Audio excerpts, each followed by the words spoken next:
You're thinking that I'm the chair or something first to represent as well, but some of you should do mine. But we have three papers we discussed this 20 minutes each for presentation on the papers and discussion on the Q&A. So let me just jump into that. So this paper is called the How to Count the Generational Persistence. It's going forward with data. And it's level at the Natvik business school with Ragnar and Eirik that the mentor is, Ragnar and Eirik the economic plans and they're also the needs of our stack portfolio board or the system. So let me start with the foundation. So there's a lot of studies that have been looking at how well persist over generations. Typically, if you have like 12 main characters, you're very likely to be able to use. Housing, as we always is also key to wealth and wealth accumulation. And there are some reasons for that. So first of all, is that housing is probably for most households the biggest investment making money.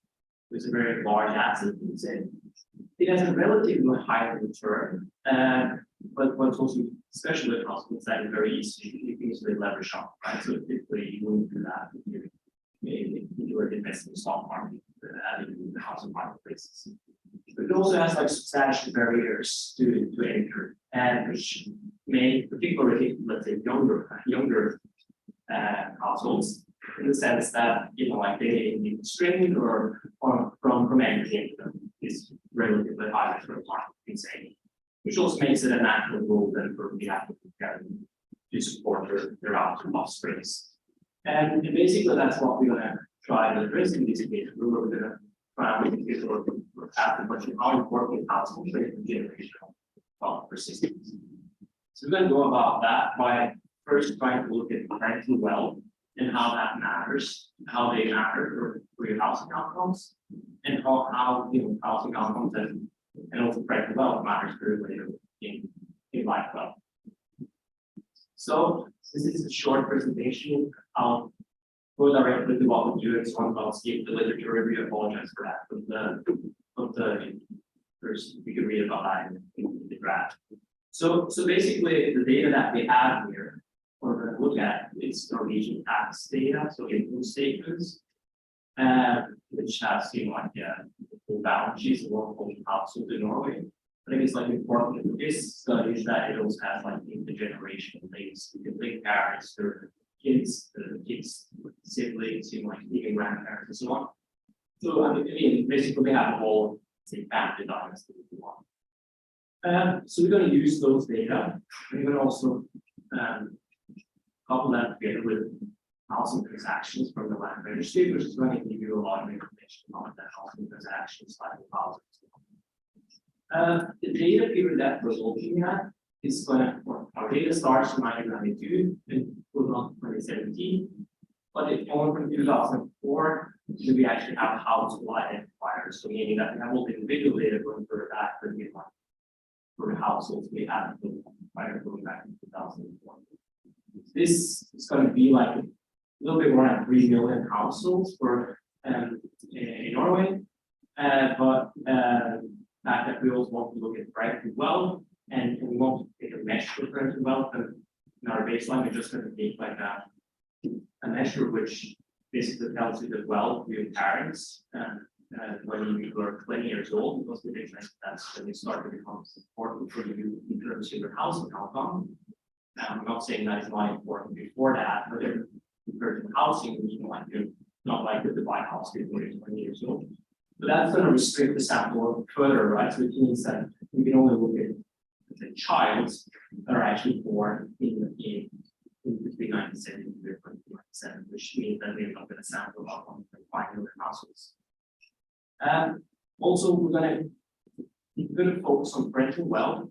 As I mentioned, we're going to think of this as a, we're going to have like this variable that we're going to apply our variable W1 that's going to take the value 1 if the average eventually well, and it is above the year specific median. I mean, in the paper, we also look a little bit more on the parameters related to the on, but in what I'm going to show you now, I'm going to focus most of them whether we have well values that are, let's say, above or below the median in terms of well.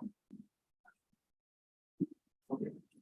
So we're going to look at how parenting wealth matters for these housing outcomes. Also, then later on, how housing outcomes might affect the generational wealth persistence. We're going to say a little bit about the mechanisms for how parents support their kids. And I'll have to be brief on all of them. And also, in the things where we have like a life cycle of all their housing and so on. So I'll give you one slide at the very end of that. Yeah. So let me start with also let us assume that all housing outcomes can be written as some linear function of your parental wealth, other parental attributes, and also your household specific attributes. And so what we're going to focus on here is, let's say, in the baseline, and mainly it's going to be like ownership as a given age. So that age, I'm not sure it's like 30 years old. We're also going to look at some other housing outcomes such as the probabilities, like the price you pay for a house when you buy a house, and also about this other parental attributes, these are going to contain like your parents' income, their education, where they're living, how many kids they have, and so on.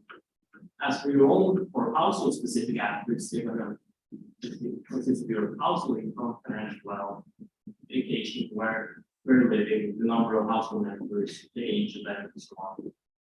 Yeah. So what we're going to be interested in is that we're going to we're going to use like a variation analysis, which is basically, if you think about a decomposition of correlations into different components or deviations. So if it were to take like the covariance or correlation of housing on the left-hand side here with price as well, you can view like this equation is following. Where, as I mentioned, you have like the impact of housing on our parental wealth of housing on the left-hand side, which is then essentially the regression coefficient here, right? And then you can decompose that into various components. They're the pure parental wealth component, parental attributes and household specific attributes. And so we're going to think about this correlation as being gaps in the sense between or how much parents, whether you're rich or not so well as a parent manage your household income. And in terms of the different components here, like the betas there are essentially just the regression coefficients from this equation here, and which tells us something about how how much does parental attributes in housing outcomes. But the correlation term here basically tells you whether the parental attributes would be correlated with parental wealth, for instance. So you can think that in the case that parental attributes or parental wealth and other parental attributes are very highly correlated, and these coefficients was quite high, then this would be like this would have big impact, right?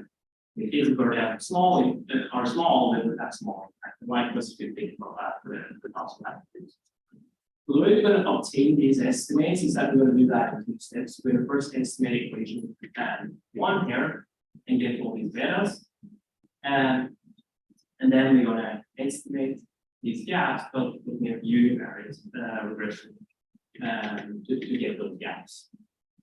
Yeah. And if you do that, let's then see how that matters for housing and for homogeneous rates and age. This graph here shows you over time homogeneous rates of being 30 years old. When you're 30 years old, in dotted lines, you have like for those households that have parents that are above the median in terms of wealth, and in the solid line, you have parents for the households that have parents that are below the median. You see that there is a huge gap here, and which consists of almost 33% roughly, or 17 percentage points. and this gap actually tends to somewhat increase over time as well. And the idea is that we want to then think about how we can explain the different what actors explain this gap, and that's what we do here in this, or show you here in this red, gray, and blue areas. So in terms of the blue here, that tells you the fraction that is explained or can be explained by pure financial wealth, which is like roughly 50%. Because the same and also that's a little bit below 50, and the same is actually the case for the household specific actors. Well, the pure credit actually doesn't seem to matter too much here for whether you're on hold on that 30 year. Likewise, we can look at like the first price of an entry and also leverage of an entry, and again you see like again the dotted line is for households that are parents that are involved medium income as well. Again, you can see that there is a gap here. And if you look at how these components are, or what drives these components, you can see that again to the left here for purchasing price, it seems to be mostly again household specific attributes and also the pure credit attributes. Well, actually for the leverage, actually this gap seems to be only explained, more or less only explained by actually pure credit. So what I want to say about this is basically that we've kind of like shown that credit wealth seems to be important for housing outcomes. Of course, of course these estimates, if they were unbiased, and we could say that the data outcome will be like the pure impact of credit wealth on housing outcomes. But of course, it might be potentially limited variable bias when some variables not being controlled or being think about preferences, for instance, being an example of that. So one way I want to try and circumvent that to some extent is to use the index sizes or use an IB approach or more like a market or shift share instrument, where we're going to use like the exogenous variation in credit wealth caused by the interaction of international stock market returns and lag stock market exposure. So this comes all the way from that indication comes from being from basically the fact that you assuming the international stock market returns being started to the housing there. So it's this shift that is giving you that indication there and not the share. And what we see is we find that there's a significant impact on wealth and probability to do this, and we do always find that the IB results are not very different from well-less results in the sense that we were to take the mediation analysis, which gives us some sort of like comfort in the sense that that may also be not too biased. I think we were wrong was having this I'm speaking for him, we gave it long to see. So basically I've now seen that housing outcome for parents is to be important for housing outcomes. Let's now see how housing outcomes matter for the generation of systems. So what we then do in the paper is that we do the same type of mediation analysis. It's just that we, instead of looking at housing outcomes, we're looking at your midlife wealth. And then we use the same like the credit class in pure financial or credit wealth attributes and also housing attributes, but we also add on housing, and then we can decompose housing further in concentrated by the friendly part and concentrated by your part of the one. And since this is a short presentation, I'm not going to have a lot of time to go into that. I'll give you a brief snapshot of the main finding. So basically what we find here is that in terms of intergenerational wealth persistence, it seems to be the case that if the household with richer parents have about a 35% higher probability of being able to follow in terms of wealth later on in life. But what surprised us to some extent a bit was how important actually the housing outcome is, and also how important the fraction of the parents in terms of that is. In fact, it's the case that just purely looking at the parental part of the housing outcome, it actually accounts for about 12% of this the intergenerational wealth persistence, which is actually about the same or even a little bit higher actually than the pure household specific attributes such as your income, your like your education, and household members and so on put together. I think that's fairly high, fairly high. Okay, so again, of course, the housing challenge. Again, we rely on advice measure of this impact of housing on community wealth, which again you may question. Again, we try to see whether we can circumvent that to some extent by using an IB approach. Now we're going to think about having exogenous variation where we're looking at housing market, entry to the housing market caused by the declining of the grandparents' debt. So we're going to focus on an example that exactly is just one grandparent that dies. And we're going to find a significant impact of an age of entry in the housing market on the life wealth. And again, the idea results are not going to be very different with all Western schools. And basically, soon running out of time, I think I'll just move on. You spent the last few minutes just saying a little bit about the mechanism of parental support. And so, so there are various ways of how parents can support their kids in the housing market. So some of the two first ones here, those about, in some way directly transferring some money to your kids. You can do that for home equity withdrawals, which the raising papers have been looking at, or you can basically just transfer directly money if you want to your kids. But there is also another challenge that goes more through buying together or buying together with the kids, or buying a house as a parent and then selling it off to your kids later on, for instance, at a discounted price. And let me just say a little bit about the last few things, because I think the first few have been studied somewhat more in the literature, but I don't think the important that's actually studied much in the literature. So this is basically just showing you a figure that shows you the share of parents selling a house when around the time of the kids buying or entering into the market. You can see that the red area is the house with the low, the parents with low wealth, and the blue area is the house with the parents with high wealth. You can basically see here that there's a big spike up in here for when the kids are buying a house, and more like the lighter areas here is actually the fraction that are just directly sold out, where parents are directly selling a house to their kids. And that's actually higher, and you see that it matters to both of them, but it's actually higher for those who don't have parents. So why should this be important? Well, in general, it shouldn't really matter whether you buy from the parents or not, but it's important if you sell with a discount, right? Because all housing transactions, or 97% of sales in Norway, are actually sold market price, and there's nice reasons for for if you sell at a lower price. This basically just shows you that if you were to predict that the sales given to your parents selling to your kids versus those that are not selling to their kids, you would actually find that they sell at a 25% discount. And I don't have much more time to go into that, but they discuss it. Let me just say that in the paper as well, we do with a life cycle model with housing and exogenous parental support. Just see whether how important is it with house prices growth, because that has been really high in the market this period. That tends to be somewhat important. Really seems to be important here in terms of getting intergenerational wealth, particularly as these house price expectations. So if house price expectations are high, that will amplify that.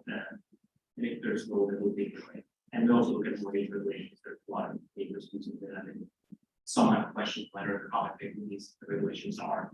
And the basic requirement is there's a hump shape, but for more like numbers that most countries have, it actually increases your dependence on that perception by having a regulations. It has to be quite high regulations starting for.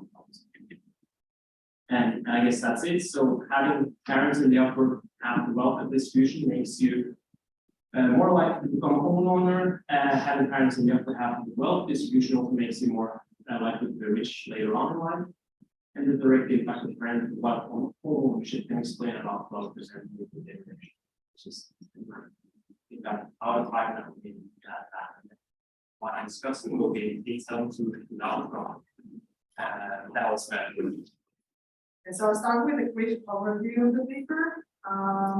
So this paper studies how parental wealth affects child housing outcomes and how these housing outcomes matter for later in life as well. They're using amazing data, which I'm going to elaborate more in the next slide, and a life cycle model, and they find that households with richer parents are 50% more likely to be homeowners at the age of 30, and they buy homes worth 20% more at the even higher leverage. They also find that housing gaps caused purely by parental wealth expand more than 10% of the intergenerational wealth. Okay, so about the data, we use Norway administrative data from the labor statistics of Norway, and they merge it with housing transaction data from the land registry. This data includes also balance sheet information and the link parents with kids balance sheet and housing transaction and home ownership ratio over time. In terms of household observable, they have wealth, which is age, education, income, and the size of the family. What might be missing in optimal world is labor market outcomes, which I'm going to elaborate more about it. Wealth, owned directly or indirectly, so if household purchase stocks or if it's part of their 401k, and some financial knowledge, sophisticated information. I'll start with the first comment. The paper starts with a few paragraphs that try to have some kind of a discussion about investing in the housing market versus other assets. So they mentioned that parents continue to financially support their children as they enter the adulthood, and the housing market stands out as especially attractive for parental support. The next argument is that using an example is that investing in the housing market gets better yields compared to other asset classes.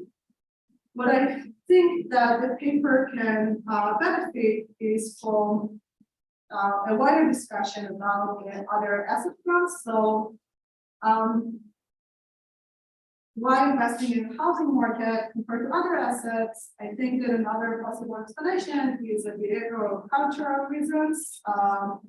You can explore it using variation between homeownership ratio between different countries. You can see that there are like large variation in homeownership ratio, so that might explain or suggest that there are other possible reasons to invest in the housing market to provide help your kids to buy a housing unit compared to other asset classes. There are other barriers. For instance, in the US, parents are helping their kids with college tuition compared to helping them with housing purchases. Another possible explanation why we see the gap or the differency in homeownership ratio between different countries is that deductible mortgage interest rate. And there is a large discussion in the paper that I have on everything in investing in different asset classes. So overall, I think that the paper can benefit from wider discussion about this stuff.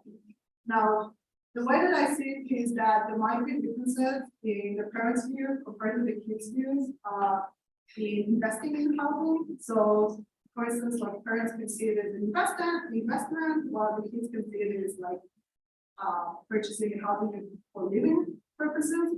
So you can think about one possible outcome that the parent can support their kids by purchasing a housing unit as an investment, but the kids can choose to live in another place, rent this housing unit, and basically move to a different location. All those different outcomes can might be explored part of the paper, but I think like we should discuss those other possible explanations. Second comment is about the housing channel. What they find in the paper is that the observed ownership gap between those with richer parents and poor parents can expand around 25% of the intergenerational wealth per system, and the impact of parental wealth on household midlife wealth through housing can expand around 12%. They mentioned in the paper that there might be omitted variables. They are trying to explore different ways to deal with this omitted variable. One way that they do it, as explained in the presentation, is that they are using the timing of intrafamily debt. But this is also correlated with the timing of financial investment. So there can be other omitted variables that can enter the equations like LTV, the real loan to value ratio, public locations I mentioned, some labor market outcomes, social and family norms. One way to deal with the omitted variables, which I found it confusing because you have another paper on loan to value limits, and you also add the loan to value limits to the model. But here, like, is a good way to use the loan to value limits as like some kind of event study to deal with those omitted variables.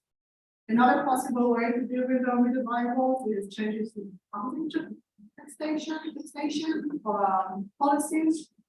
Those are some few suggestions that I think that they could make. The other comment is, again, dealing with a omitted variable.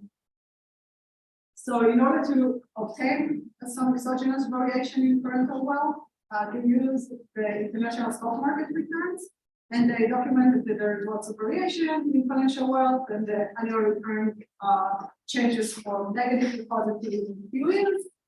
And they also explore the cross-sectional variation. Parents have different exposure to stock market returns. What I kind of find like a concern is that there are many households that don't own stock at all. And for instance, in the US, 55% of American households, only 55%, I thought the numbers would be higher, but own stocks in 2020. And there are a number of papers that documented that there is a large share of households in the US that don't own stock at all. Those that own stock are usually older, white households. And the share of households from low income families that own stock, usually their exposure to the stock market is very good. On average, each household have like around 8,000 stocks. So I think that should be a concern. I don't know if that's the case in the this is something. The last comment is about some long-term implications, which I find very interesting, and this is something you can explore maybe for another paper. But what I think is this paper evaluates how parental wealth affects child housing outcomes, and they find that those richer parents and elder kids, the kids are more likely to own a home at the age of 30. But then, like, the next step is what are the long-term implications for this parental transfer for the children. So if the higher probability to own a home as the consequences of the parental assistance have some long-term implications on location choices, education attainment, financial knowledge, or career choices. So if kids are making different career choices or financial choices due to the higher probability of being with them. So overall, I think it's a great paper. I really recommend you to read the paper. I think here. So the title is Asset Prices, Welfare, Inequality, and Love. So what is the law motivation? Like the paper is more about the important facts we observed in the past few decades. The first one is we see rising asset prices. Think about the financial asset and asset index, which has been increasing during the past 10 years. Also, during the same time period, we also see falling interest rates.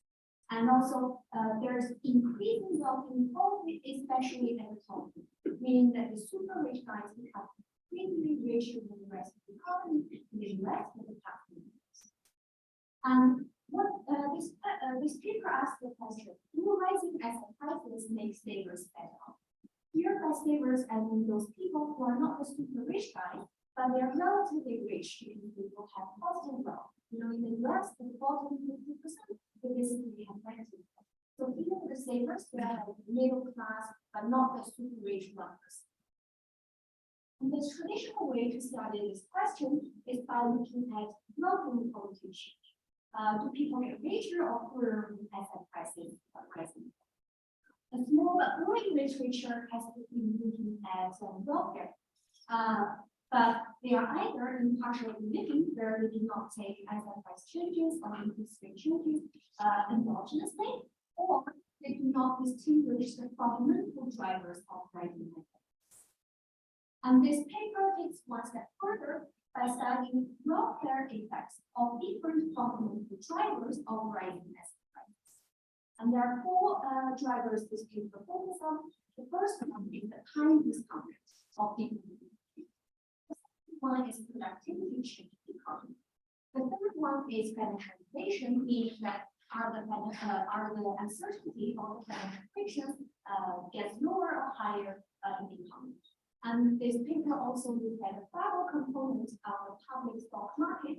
And here by bubble, I mean that if the market value of the stock market exceeds the fundamental value of the stock market, I see there is a bubble. What does this paper do?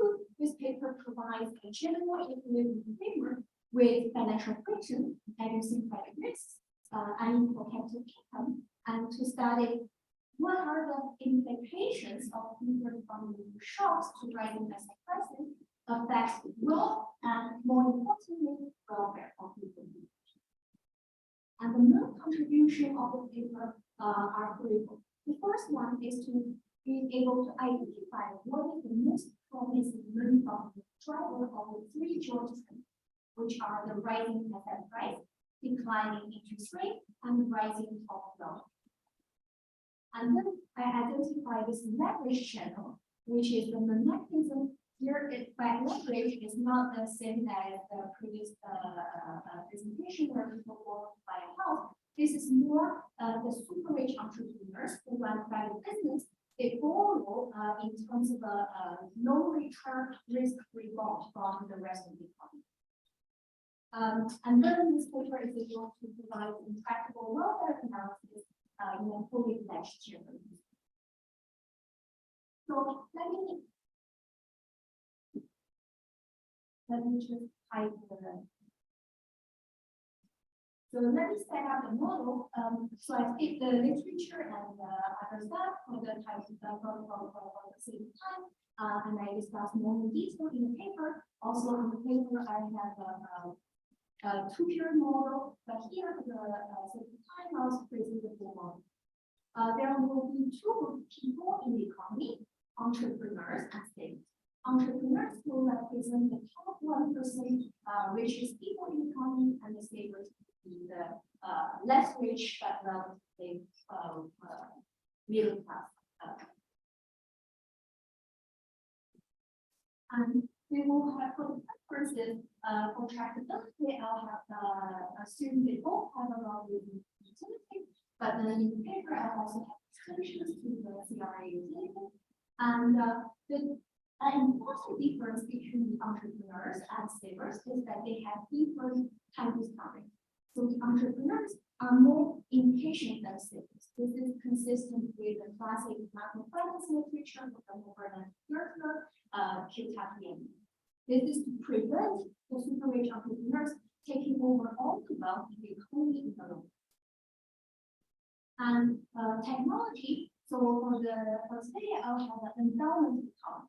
So and the output is just an AP technology, but then in the paper I'll have extensions with both investment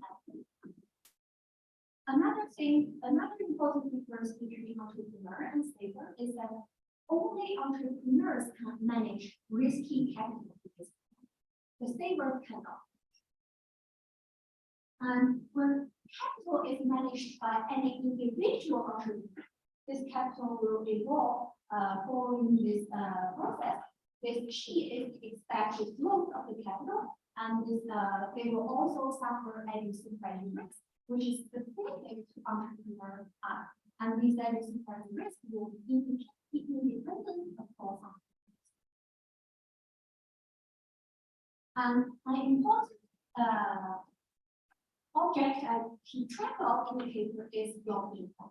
Here, wealthy because there are only two groups of people, entrepreneurs and savers. So in this simple economy, wealth inequality is simply defined as the aggregate wealth of entrepreneur over the total wealth in the economy. So when entrepreneur group become wealthier, wealth inequality decreases. And otherwise, vice versa, entrepreneurs get poorer, wealth inequality decreases. And let me set up the financial market and show the balance sheet. Here, I'm focusing on the financial assets because I'm studying the top wealth inequality and from the also from regional data and other data, we know that the key thing that separates the top 1% richest people from other people is that they own heavy shares in the private equity. So here in the paper, I will have three types of financial assets: private equity, public equity, and risk-free bond. And an important financial friction is the skin in the game on the entrepreneur side. So entrepreneurs can own their private firm on their assets. They can also invest on this public stock market. Here it will be public stock market index fund Interbank at S&P 500 index. And on the liability side, they can issue some of the equity of their private firm to the public stock market. But they cannot do so perfectly. There is a constraint on how much fraction they can issue to the public stock market. And they can also borrow from the saver into the risk-free bond, and then they will have some net. And for savers, you can save into the risk-free bond, and they can also hold some public stock market. And here, I require that savers will hold this public stock market in a passive way, which representing that they hold their most of the middle class people in the US hold public stock market mainly through their pension fund. They are not managing their holding of public stock market actively. And let me define the bubble in more. Here, as we have previously discussed, when the market value of the public stock market exceeds the fundamental value of the public stock market, the value of bubble will be still increased. And this value of bubble will be endogenous and will be determined. And this bubble is more according to the literature is closely related to the rational bubble literature. And the reason why there could be a bubble is because the existing bubble indirectly relaxes the equity constraint in the gate constraint, which improves the dynamic efficiency of the economy, which is kind of similar in the distance as the wider positive value of the money in the origin. And after setting up the model for the Tzur-Ilan, just solve for the two types of equilibrium. The first type of equilibrium I call it a fundamental equilibrium. This is an equilibrium where I look for when the value of bubble. I look for an equilibrium where the value of bubble is zero. And after and the key object I'm interested in is the wealth inequality. Now so here is the evolution of wealth inequality. There are two competing forces. The first one is the relative implications of the entrepreneur relative to the savers. Remember that entrepreneurs, they are more impatient, so they consume a larger fraction of their wealth relative to savers. So this is a negative force on the wealth accumulation of the entrepreneur. So this will be a negative force for wealth inequality. The other thing, which is the right term here, is the relative advantage of entrepreneurs relative to savers. Remember that only entrepreneurs can manage the risky capital in the economy. And this risky capital will give the entrepreneur higher return due to the risk premium. But also entrepreneurs are leveraged because they borrow in terms of risk-free, low return risk-free bond. And this will be reflected by 1/eta. This is the leverage of the entrepreneurs. So entrepreneurs, they earn this risk premium due to the own risky asset, and their leverage. And because they have higher returns, this will have a positive effect on the wealth accumulation and the wealth of the country. And this plots the capital price as a function of capital structure in the fundamental view. Because the capital the entrepreneurs are managed suffer from reducing capital risk. In an ideal world, without adding financial friction, entrepreneurs would like to issue all their private capital to the public stock market. The public stock market, the S&P 500 index fund, is a pool which pools all the private capitals of entrepreneurs, and then all the additional financial risk will be diversified. So this is so in an ideal world without any financial fractions, the entrepreneur would like to issue everything else to the public stock market. But due to the existence of the equity constraint, they cannot do so. So in principle, they will issue the maximum fraction that they can to the public stock market to offload the existing credit risk. And that will determine the capital structure and asset price. And another type of equilibrium is I'm looking for this bubble equilibrium where the value of bubble is strictly positive. And let me show you the evolution of wealth inequality in the bubble equilibrium. The first item, the relative equations, is the same as in the fundamental view.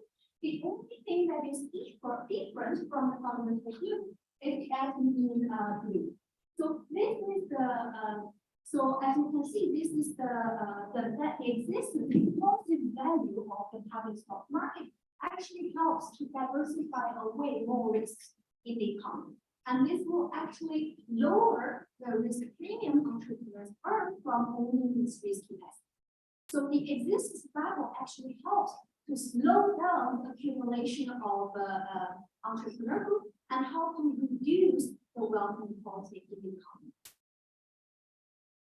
And let me plot the asset price and capital structure. So the orange curve is the asset price and capital structure in the fundamental economy, and the blue line represents the value of the public stock market, which consists of a bubble component, and this dotted line is the value of the price of the private capital owned by entrepreneurs. As you can see, the existing bubble have a kind of diversified with more risk, and entrepreneurs, they will be indifferent in terms of how much fraction of public equity we want to issue to the public stock. And now for the final analysis, let me show you the results of the paper. So here I'm looking at four main drivers, fundamental reasons why asset prices rise. The first one is the falling time interest rate. So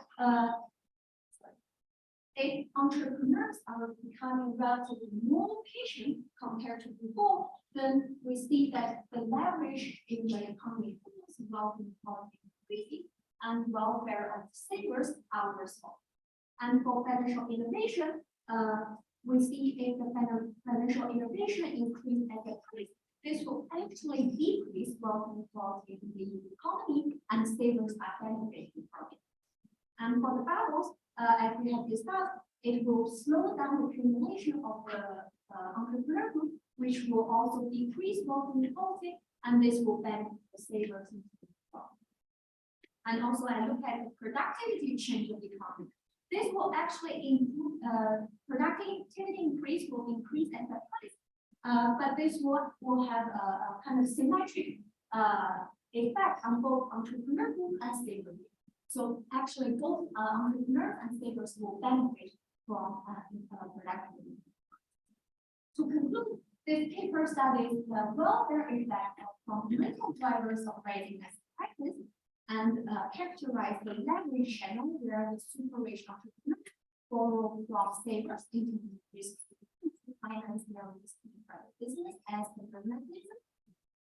And given the rising asset price, falling interest rate, and rising top line in the US, This paper identified the main driver for the joint return are the falling time discount rate of the super rich entrepreneur group. And for welfare implication, this will suggest that the savers are worse off. And thank you so much for. I will start summarizing a bit the paper and then give you a few thoughts that I have. As you don't mention the motivation behind doing the further literature on the relationship between rising asset prices and equality.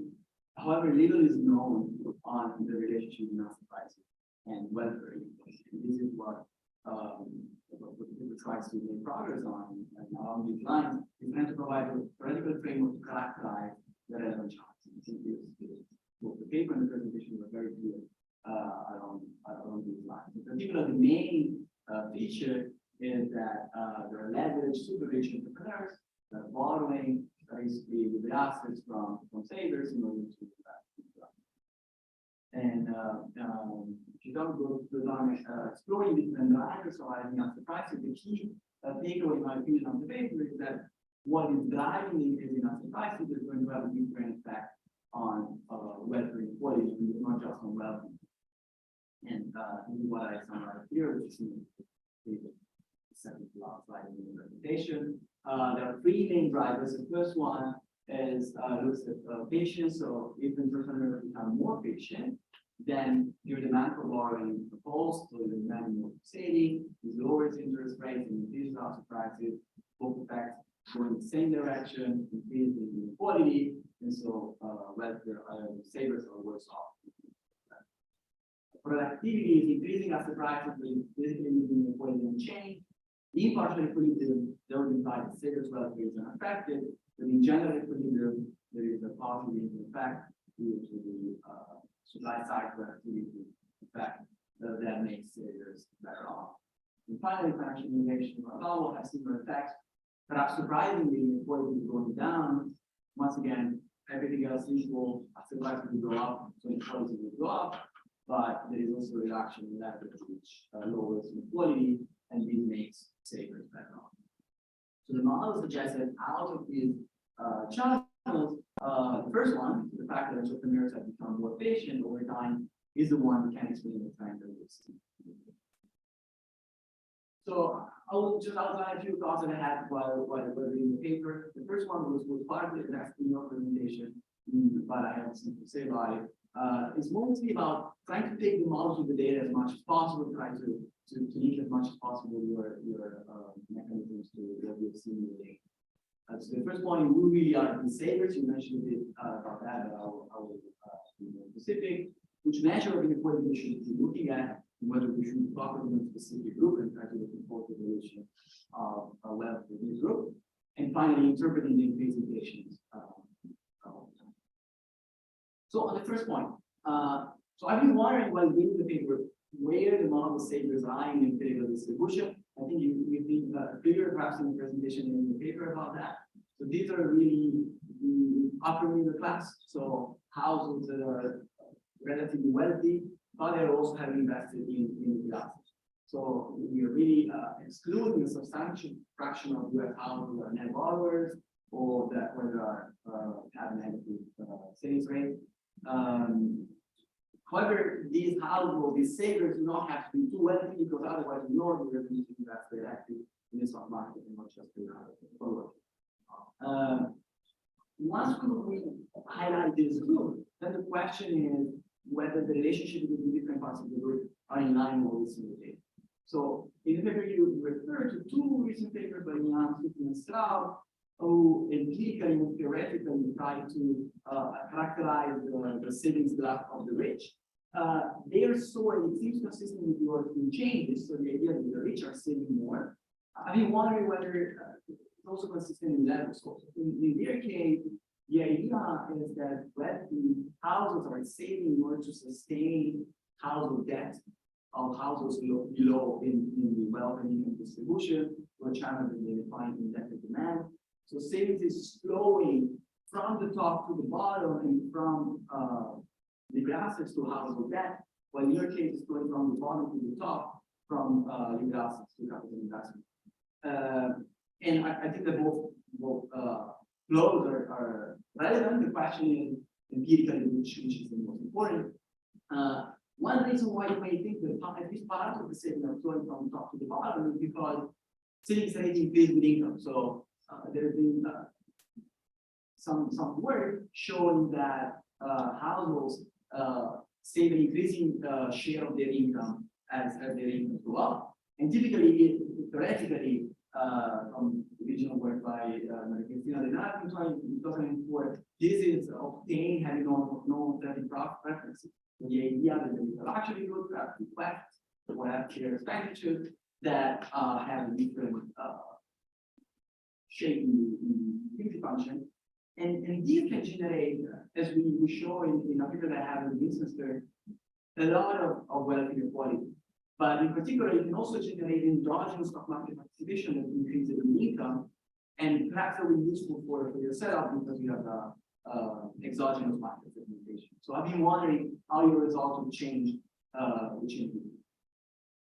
My second related point is perhaps more of a selling point. So whether this is more of a paper on savers welfare or welfare inequality more broadly, seems to me the former is probably the better pitch. There are other papers like Finance Over that try to characterize the overall distribution of welfare, and they show that what matters of transactions are the holdings. I think that if you focus on savers welfare, then you can try to do more direct mapping to the data, as we did here, the econometric operator by Goldman, trying to do some decomposition. So the evolution of savers welfare over time, between and within the group. So looking at composition rather than average growth. And of course, if you go down that route, you need to leave aside what is missing at the moment. One is the fact that the shares are fixed. So you're not allowing for the share of savers to change with the time, although commercial that's not to change. And also you don't have options. But I think this is totally fine once you're clear with to be able to do it. My last point is about the final result that you have in the paper. We didn't have time to go much into the details, so I will try to explain a bit. So the idea that following discount rate on entrepreneurs or in their patients can rationalize the trend that we see in the data. And I think this is definitely true among the different drivers that we explore in the model, but perhaps a bit of an unfair comment is what is beyond the model, what the model cannot capture. So I've been trying to think about other perhaps observation equivalent factors that could generate similar evolution, or at least along the lines of an increase in savings of entrepreneurs. One could be a rise in disinterest risk. So if entrepreneurs are risk-averse, then increasing is going to make them save more or less. And in the data, there's been quite a bit of work showing that there's been corporate cash holdings or corporate that have been saving their cash holdings over time. Different explanations have been proposed. You can also generate disproportionate savings within interaction between financial frictions and other input adjustment costs, like the adjustment costs, as I've done in different papers. You can generate these declining investment opportunities. And you may even think about the flip side of your story, the fact that savers are becoming more impatient, and so they are saving. So yeah, these are just some ideas in terms of what you could explore to really take home the fact that we increase in impatience. These are all my comments. I enjoyed reading the paper a lot. I think it's particularly interesting because it relates to so many interesting questions in macro, and most of them are open questions, which makes it particularly exciting. So I think that if you could dive in more your findings into your observations, that would be good.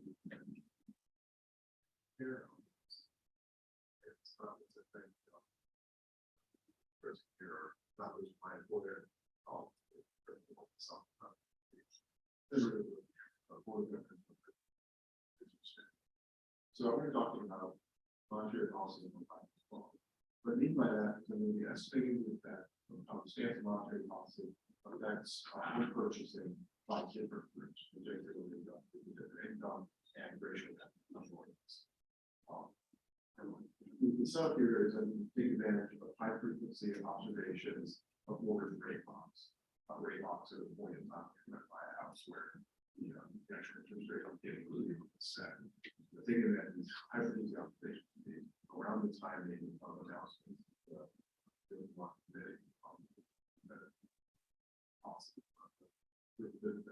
think there's very using shocks, shocks that announcements to deal with the adoption of mortgage rates and then the current state monetary policy in general to be compared to economic conditions. And the magnitude and size of the shocks will be identified off of changes in asset prices of various securities right around the window of the time. I'll get to details. So the preview of the bond is basically when rates rise, the share of home purchase funds going to lower income households falls. The effect of underrepresented minority households is not statistically significant. I'll talk a little bit about why. Because the effect seems to be particularly strong for first-time home buyers. That is, that there's rates, but it's not just people moving home to home that will also affect. It's the households that are tending to become homeowners for the first time that are particularly sensitive to higher rates. I'm going to show you the shocks in the effects of the influence of the system for approximately 1 year. So, to be clear, this doesn't that's so this buying a home is about a year later instead of a full year. The inflow in home ownership among low income groups is reduced by higher rates. So you get a pretty substantial effect of overall stock of home ownership. This reduction of the flow. And I'm going to talk a little bit about mechanisms. It seems like household leverage, maybe particularly debt service payments to income ratio, which are caps imposed both by lenders and by government policy. It seems particularly binding over the household, which can be a key driver by which monetary policy has a strong yet immediate effect. So to sort of take a step back and think about inequality in general. I mentioned this with this growing literature on inequality in general, effect of monetary policy on inequality.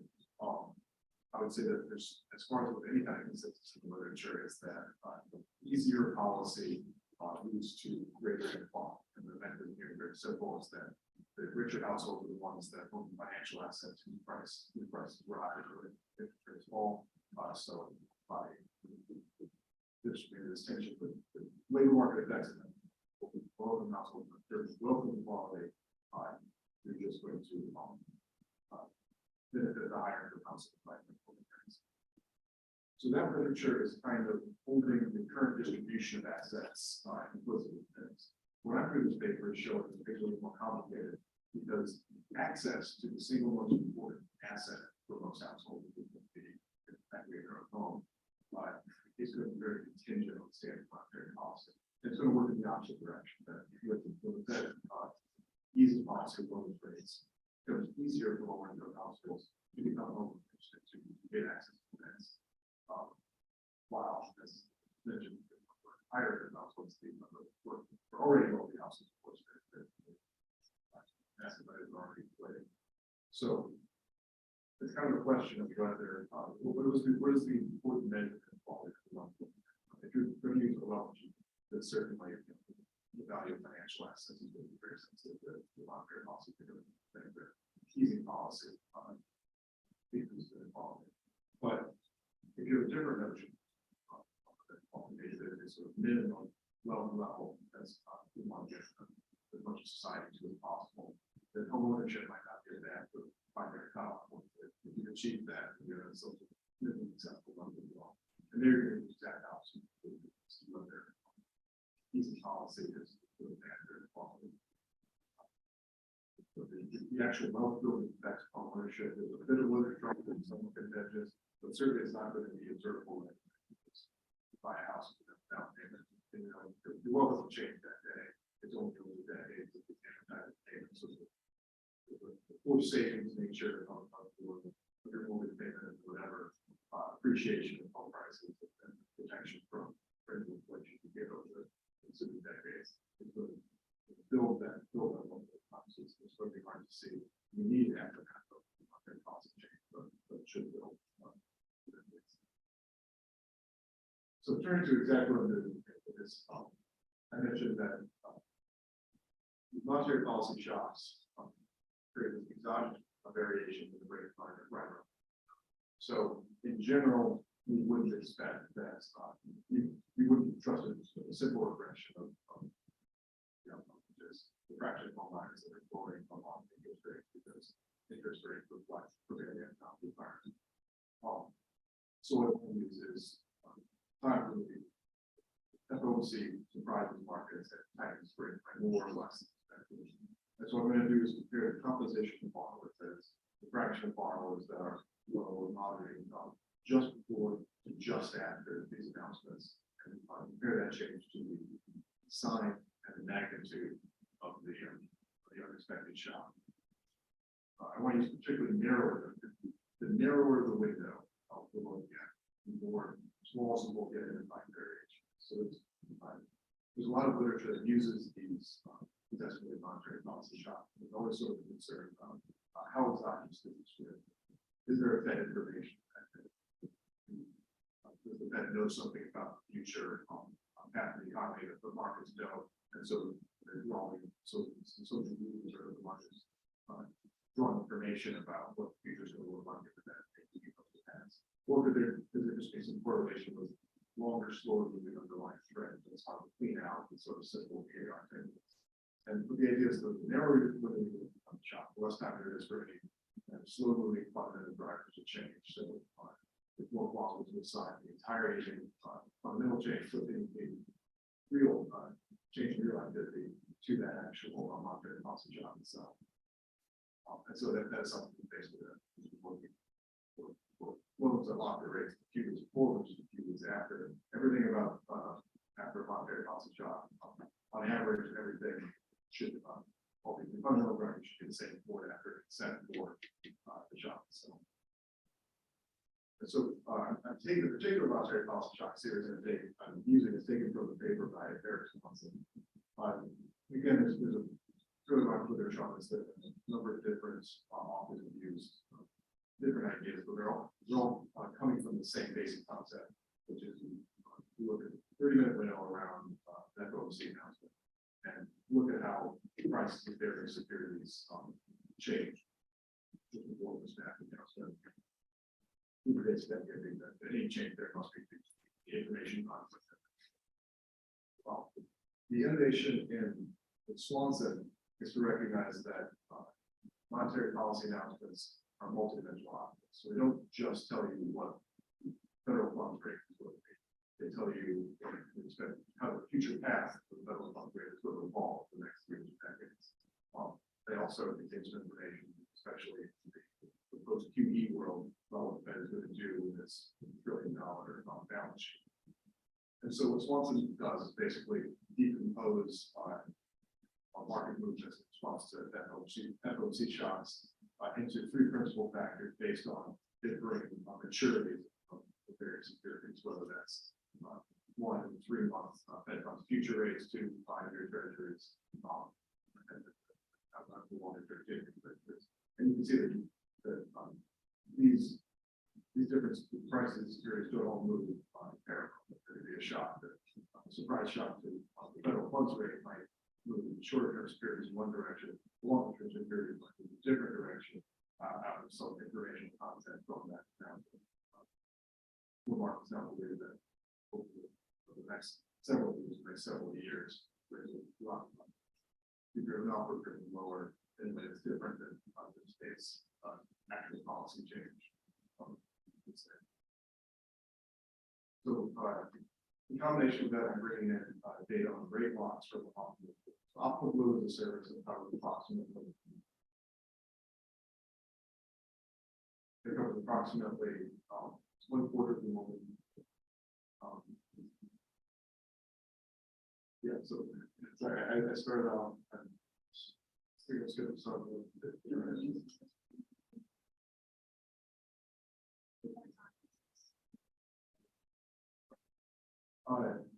So it covers about approximately 1/4 of the mortgage market. Provides a service by which investors and retail lenders can meet price loans. And what it gives you is the for individual loan level data, the exact point in time, the exact interest rate at which that borrower locked it. The importance of using this kind of data is because the process of getting a loan can be weeks or months long, and so the time when the person applies for a loan or when the loan closes, it's several weeks apart, changes in the interest rates in or out of time. And it's not clear just from that what rate the person actually gets. The rate lock data tells you that locked on this date, this is the rate you're getting. If that changes rate tomorrow, you're already locked. If you fail to get it until 2 days later, now you're in this period.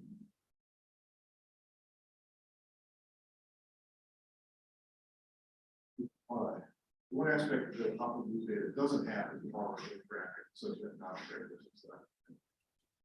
They look borrowers that rates. So for that, I turned to the flow track data, which covers close to the universe of the U.S. mortgage market.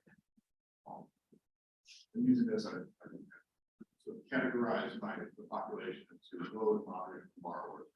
These terms are found relative to local income, so it gives you sort of a sense of relative disadvantage. I get the race ethnicity data, same data, and again, just kind of create a binary of underrepresented minority versus. And I merged the two data sets together, trying to be very conservative about keeping only matches that I'm sure are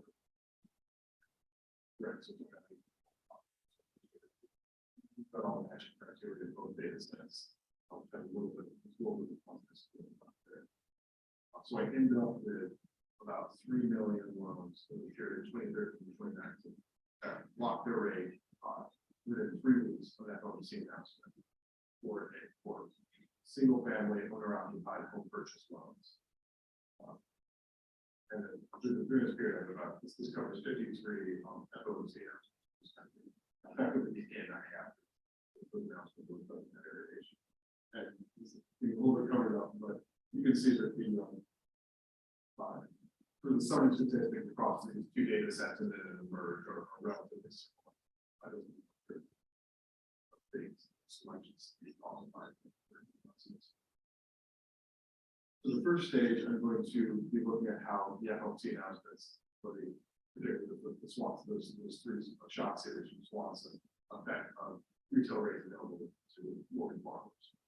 So in the 6-week window around each FOMC announcement, 3, 4, and I find the prime rate as the median rate locked by well-qualified borrowers, and look at how this rate changes as a function of the size and magnitude of each of those 3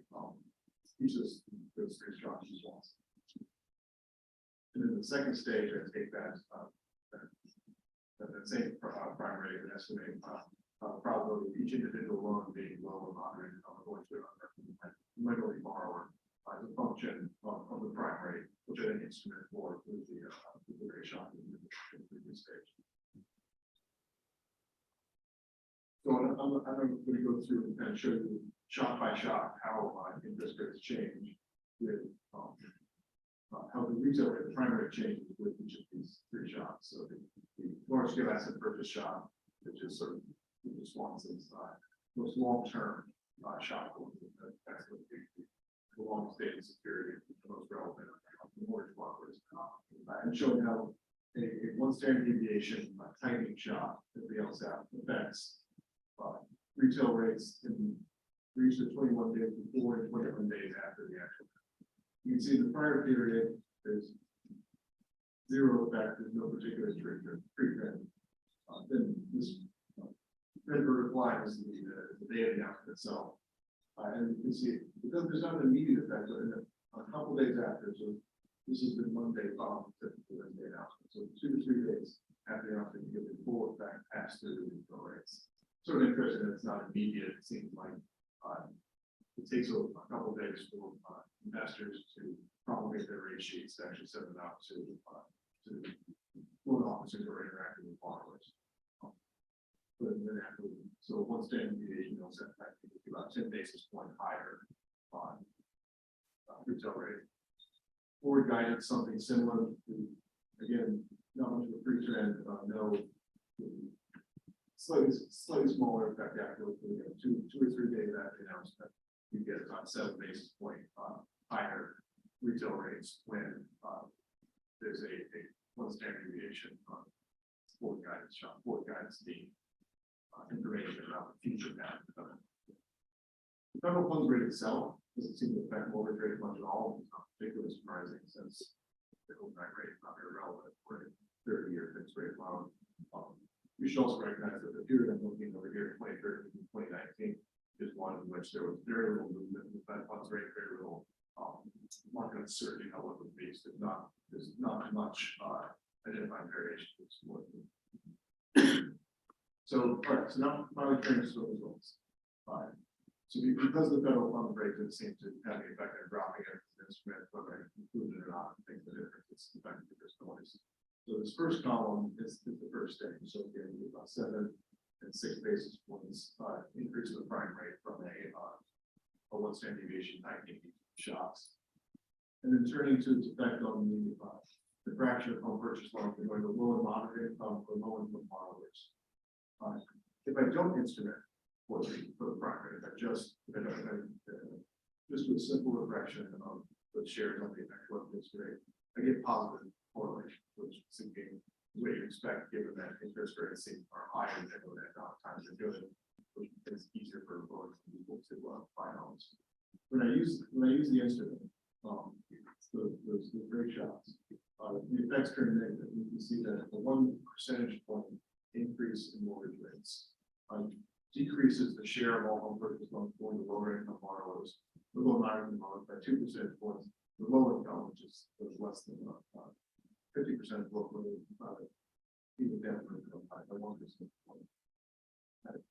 This doesn't have any effect on underrepresented minorities, and so I think what's happening here is now I kind of get to show you the results, but this geographic variation in how strong the effects are is really driven by house prices. Higher income areas tend to have higher house prices. More people are going to be pushing up against leverage constraints.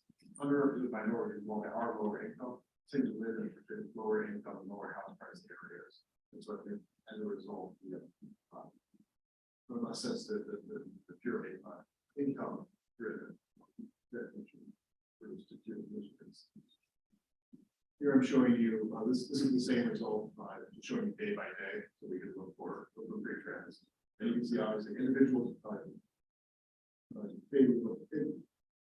results for individual data are quite noisy, but there's no particular trend free, and you can see that the point estimates post the shock are lower. So this is the effect of the 1 percentage point tightening on the share that going to lower line. Something very similar to low income. When I turn to first-time home buyers, I mentioned that the first-time home buyers are the group whose inflow into homeowners is particularly important. This is the segment or how unequal homeownership actually is. And we get a stronger result here, 4 percentage point decrease in the LMI share of first-time home buyers to 1%.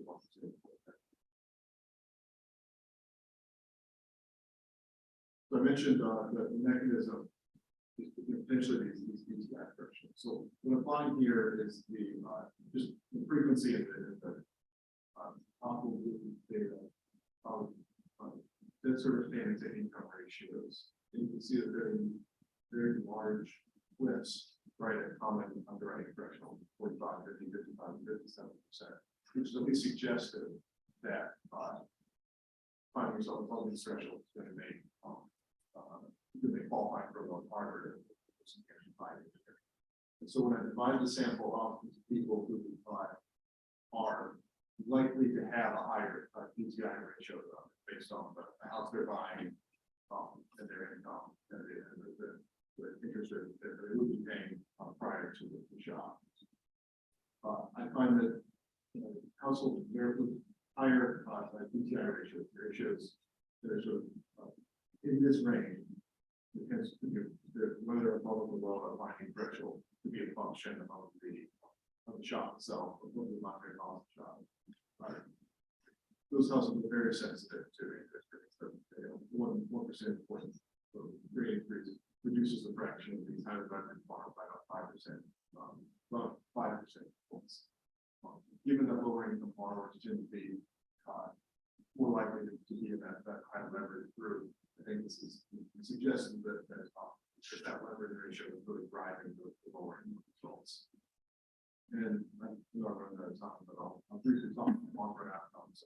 Everything thus far was based on this 3-week window before and after the monetary policy shocks. I have an idea that the implication might be more plausible. Obviously, we care about whether this effect just disappears right away or whether it persists. And the reason the thing might persist is that house prices don't react much, and they react slowly and not enough to interest rates to sort of make up for the costs. Households, when they deny a loan, tend not to come back in the market for a while. And so using the local projections method, the standard time series method to project out what the effect of a 1% point rate shock is over the next year. You can see that while again it's noisy, you get a very similar magnitude. This difference is about a 2% point reduction in the low and moderate income share, about a 1% point reduction in the low income share, and then have this noise in the other minorities. So despite using a different data set, different technique, pretty similar results. Suggesting about a year of reduced inflow of lower income borrowers into the mortgage by this whole 1%. I think I'll conclude there. The basic point is that it looks like monetary policy decisions have a really strong and really persistent effect on who gets to be a homeowner.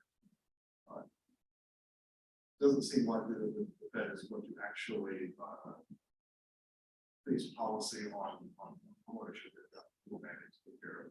So I think the takeaway here is effectively that this shows an additional cost to being forced to periods of tightening that we're experiencing right now. That this is just another downside to having missed low on rates and then inflation goal. Good morning, everyone. It's a great pleasure to be in New York. It's one of the good conference and the organizers and particularly Norges Bank for inviting me as a discussant to discuss this relatively new paper by Daniel on monetary policy and home buying inequality, which uses some fantastic new data to reflect on a very important question, which is about home access and values and inequality. And even though one has seen these slides, I would still mention that anything that follows, in my opinion, is not meant to reflect the views of the Bank of England or its policy committees. So, given this session, I don't think I need to motivate housing mapping for inequality a lot, but I'll start with 3 facts. The first fact is that housing is a large part of household assets. If you look at the left panel, what it shows is the proportion of housing in the total assets of households by different races, and the number ranges from around 80 to 90% for Black Americans and Hispanics, and it's 50% on average, and it is around 55% for white and Hispanic races. So, given that housing matters for wealth accumulation, democratization, as was mentioned by Daniel, and that's something we discussed in a recent paper, which is fact that housing matters for wealth accumulation via amortization, something that Knut also mentioned in his first paper. We care about the differences in the proportions in the left panel across different races. And that's something that Daniel mentioned as well, that we care about housing access for different races. And in the background is fact 3, that the access to housing has been persistently different across different races. And here you see the blue line on top are basic proportion is home ownership rate for white and Hispanic in blue, and the black and Hispanic and Hispanic are the bottom lines. So the differences in home ownership are fairly persistent.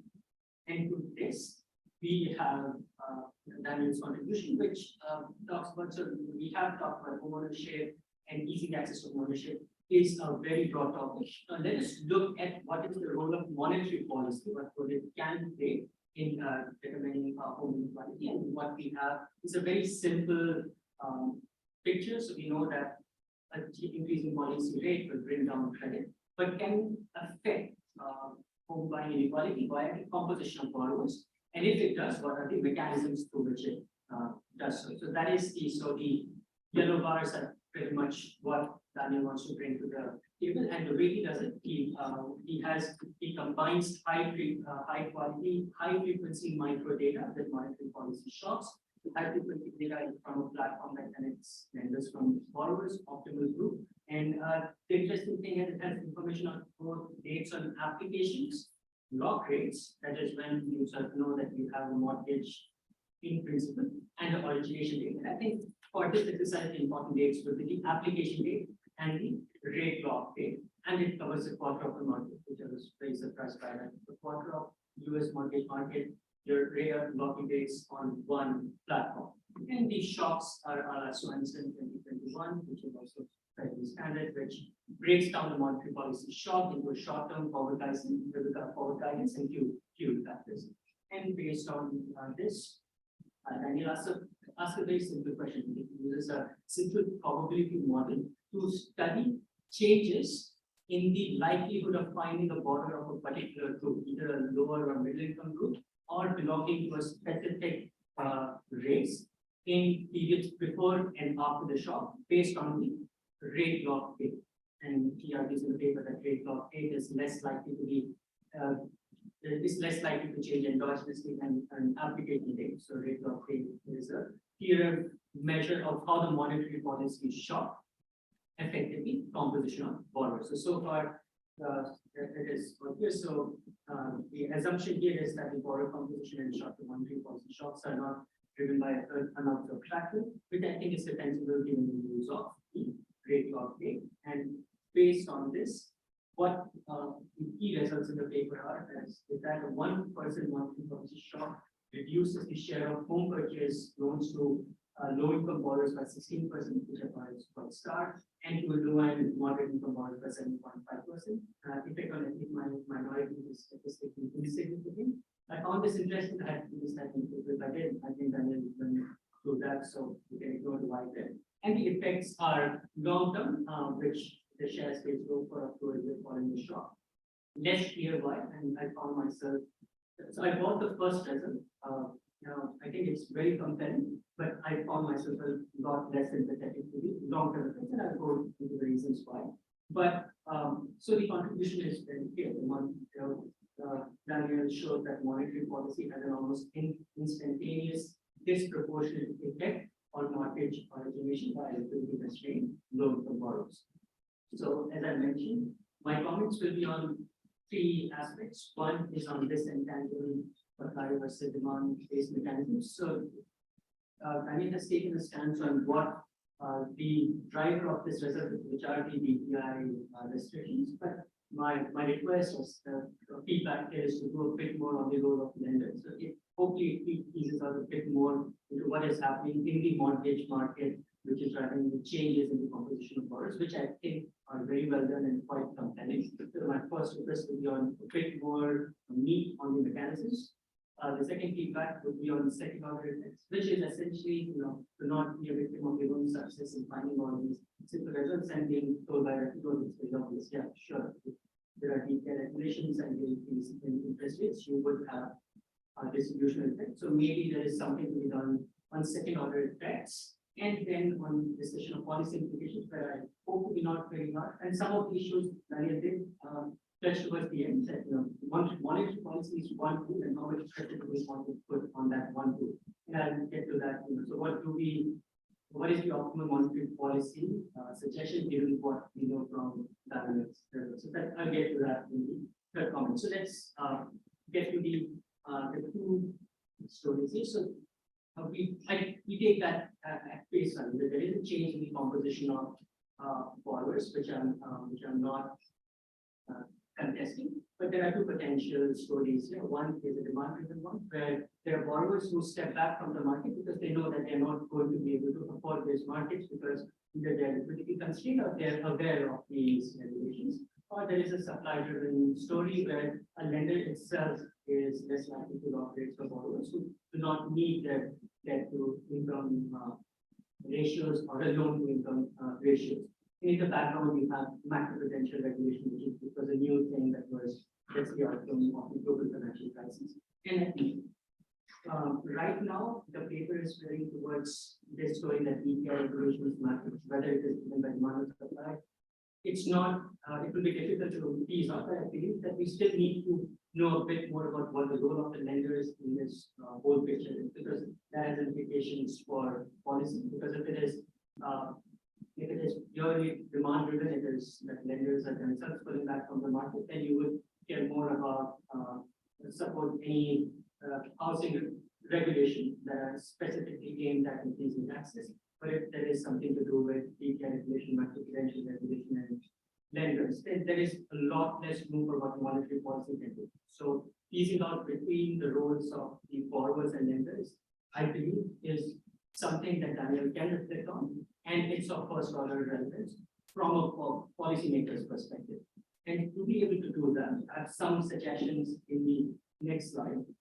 And I realized that when I'm talking about the role of lenders, the best I could think of given the data that Daniel has access to is to exploit the geographical variation of the presence of these borrowers. The first thing that Daniel could potentially do is whether there is any evidence of lender specialization in the US market. And here I'm coming from what I know of the UK market, where I see there are some lenders that specifically specialize in high leverage lending. And there are local areas which tend to have a concentration of borrowers who need high leverage.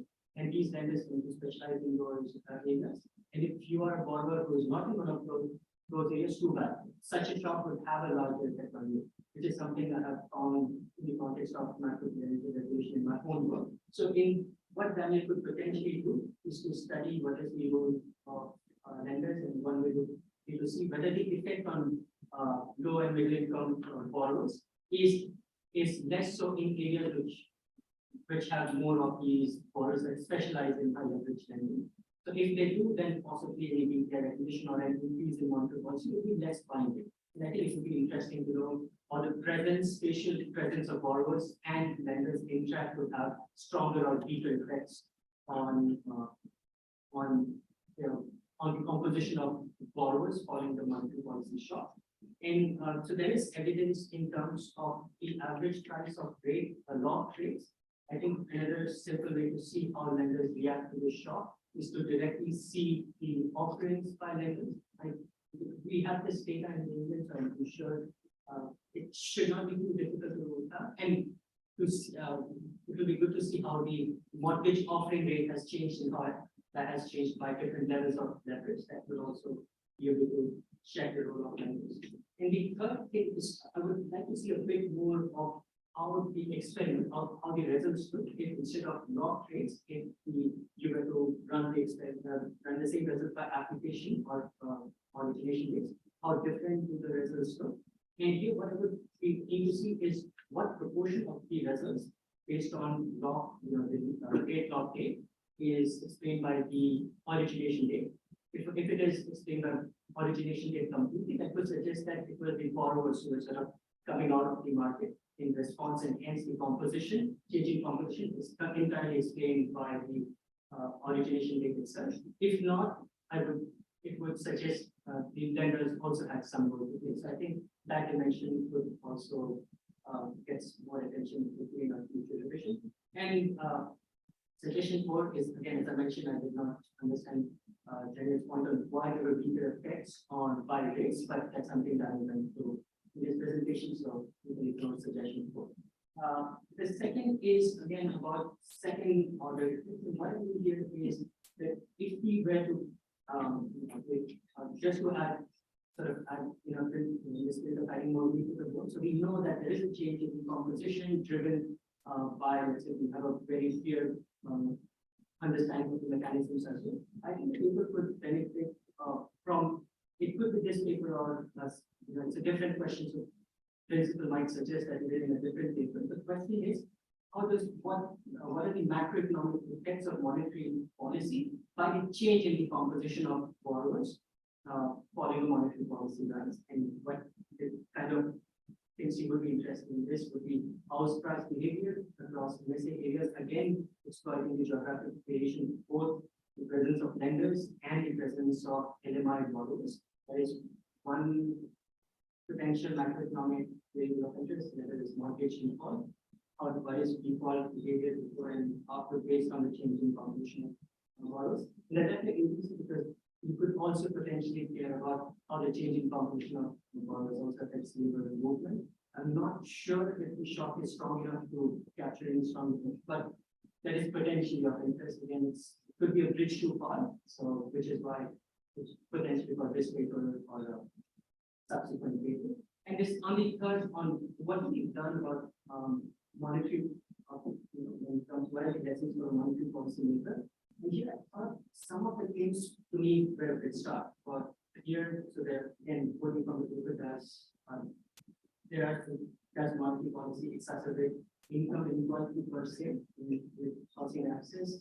And here, as I mentioned, I was a bit less sympathetic to long-term effects, and there are two reasons for that. Because that's the very reason why having high frequency data allows you to be able to test for changes in composition of borrowers without giving people enough time to react to the monetary policy shock. That doesn't apply to a long-term shock, because in a longer term, people have more time to react, and there are endogenous changes in applications, and so it gives enough time for both borrowers and lenders to react for us to buy the long-term effects, which also, as Daniel mentioned, as we go further away from the shock, the effects are also a lot noisier. And the second reason is Daniel also argues that the effects, the response to a monetary policy shock are almost instantaneous. So how do you square that with the long-term effects over a period? There are multiple shocks, but you still see a effect on the composition a year from the shock. So I found that harder to square, and so my question was, would we still care about these levels if there's a split on the shock down? And then there is the background, we also have a question of policy coordination. Is this a period when DPI regulation was particularly binding because of some of the factors because of which monetary policy had no other goal to give but to bind at the margins? And that also deserves, there's a question of policy coordination that we will talk about. And as I mentioned, so there is also the question of how you putting too much stress on one particular policy or one particular tool which has a specific mandate, and adding some another mandate of housing access. Is that a bridge too far, given and particularly in the context of existing evidence which has shown effects of monetary policy in the other direction? There are benefits of a monetary policy increase, which is, you go by results from analysis and all, then we get the opposite effects, which Daniel did discuss within this presentation. So I think I have some miscellaneous comments, which I'll pass on to Daniel, and I'm very happy to discuss. But so the paper is very clearly written, it's transparent, and I think it has is easy to read, and I would encourage all of you to read it. And so going forward, what I would like to see is a bit more on mechanisms, which is essentially I request to know a bit more about what the lenders were doing in response to the shock, a bit more discussion of the macroeconomic environment and the role of the other macroprudential policies, and again, we could third aspect in the discussion of the implication for monetary policy in a more direct way. And I will be delighted to engage with the next session. Thank you.